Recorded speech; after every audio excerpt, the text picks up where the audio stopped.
serving San Antonio and South Texas. Now, KSAT 12 News. Good afternoon, I'm Deborah Daniels. I'm Bob Salter. 2 city building inspectors have now been fired and a 3rd inspector has been pulled off the job. All of this following our I-Team investigation into activities of the Building Inspections Department. On Monday, we told you how the KSAT 12 I-Team set up a front company in West San Antonio and called it Baseline Hauling. Our purpose was to test the honesty and integrity of the city's inspectors, and during our investigation, we photographed Electrical Inspector Alfredo Cortinas accepting $80 from a KSAT 12 staff member who was posing as an owner of Baseline. The money was in exchange for allowing us to install illegal-sized wiring at the Baseline offices. Cortinas is one of the inspectors who has been fired.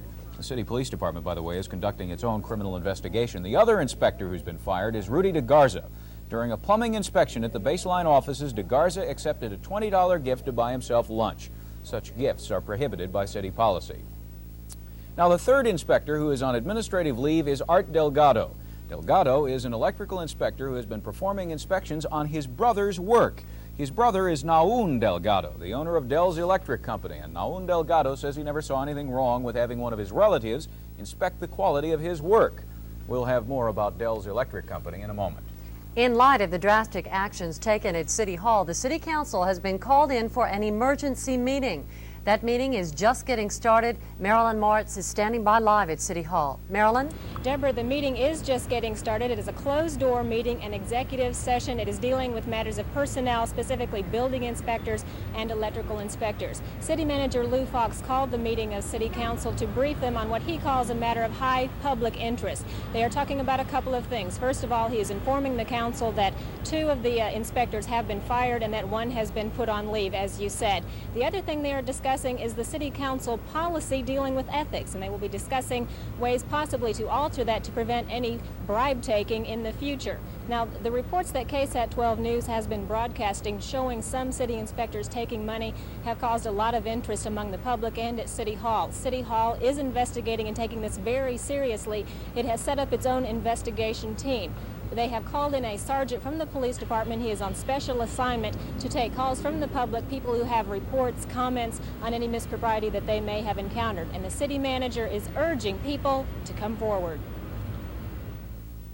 This is a good time for people who do business with the city, particularly contractors and builders, to come forward and identify problems that they've had with the city.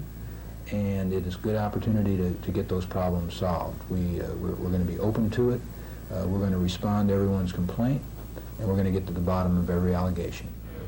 City Manager Fox urges people that their comments will be kept confidential. The meeting here expected to take about 30 minutes, and then City Manager Fox will be talking to the media. Deborah? Thank you, Marilyn. Our continuing investigation into the activities of city inspectors has also found disturbing information concerning the safety of some San Antonio schools. The I-Team has obtained documents which show that some electrical work inside school buildings was never inspected by the city. The reason? The 2 electrical contractors who did the work never took out a permit from the Building Inspections Department. And those 2 contractors who did not take out permits serve as members of the city's electrical board. I-Team reporter Hollis Grizzard has the story. September 19th, 1985, just after the beginning of the school year. 2,800 students at Jefferson High School are kept outside the building while firefighters clean up after a fire that caused thousands of dollars in damage. The fire started from an electrical short. I think this is something, In February of this year, the San Antonio School Board approved a contract to repair the fire damage at Jefferson High. The contract for the electric work was signed with Dell's Electric Company. That work has just recently been completed, but you would never know it if you looked at records in the city's Building Inspections Department, because those records show that no permit was ever taken out for the new wiring at Jefferson High School. That also means that that work never received a safety inspection from the Building Inspections Department. Dell's Electric Company is owned by Naun Delgado, who should have known about those requirements, since Naun Delgado is a member of the city's electric board, the board responsible for supervising the city's electric contractors, making sure they follow the rules. But Delgado says this man, Frank Vasquez, is to blame, since the work at Jefferson High School was subcontracted out to his company, Pioneer Electric. But Vasquez says he thought Delgado had taken out the permits. But records also show that Naun Delgado has done work on at least 10 other school buildings, work that was never permitted and never inspected. Well, it's a common practice on a lot of contractors. I mean, you're looking at me because I happen to sit on the board. But if you look around at some of the other contractors, everybody does the same thing. They do work without obtaining permits? Sometimes, yes. Not all the time, but sometimes. Well, don't you think that causes you some problems since you're the person that's supposed to regulate them, the other contractors? Well, we're talking about, repairs. No, we're talking about new wiring. Well, all new wiring has to have permits. You did it without obtaining the permits. Well, maybe I did some. Okay. So I'm guilty of that. If you want to take it up with the board, fine. You're a board member. Maybe That's you right. should take it up with the board. Well, I can do that. I don't see why not. I mean, you show me any legitimate contractor in the city of San Antonio who obtains a permit for every project that they do. Could you do that? I don't know. Well, you can't. Do you think that they should, though? Well, I'll let you or the people who watch this program decide.